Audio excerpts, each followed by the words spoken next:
கமல்ஹாசன் ஒரு வார்த்தை சொன்னார். ரிமோட்டை தூக்கி போட்டேன், ஆனா வேற ஆள் ஒருத்தன் தூக்கிட்டு ஓடிட்டான்னு. இப்ப யாருங்க அந்த வேற ஆள்?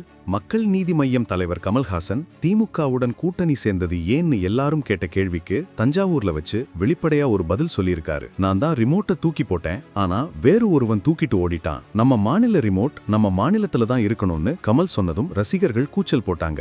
அப்படியாக அங்க போக கூடாது, நம்முடைய கல்வியும் நம்முடைய கட்டுப்பாட்டில் இருக்கணும்னு நினைக்கிற நாங்க எப்படி ரிமோட்டை கொடுப்போம்னு கேள்வி கேட்கிறாரு.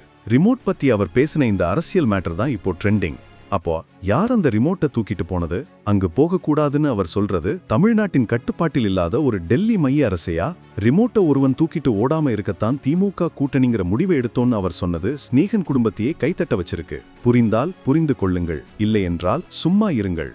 இந்த வசனத்துல கமல் தன்னோட அரசியல் முடிவுக்கு ஒரு ஸ்ட்ராங்கான நியாயம் சொல்லியிருக்காரு. ரிமோட் கண்ட்ரோல் யார்கிட்ட இருக்கணும்னு கமல் பேசினது தமிழ்நாட்டின் உரிமையை பத்தியான ஒரு பெரிய அரசியல் பேச்சு. இந்த வேற ஆள் யாரு? உங்க கமெண்ட்ல சொல்லுங்க.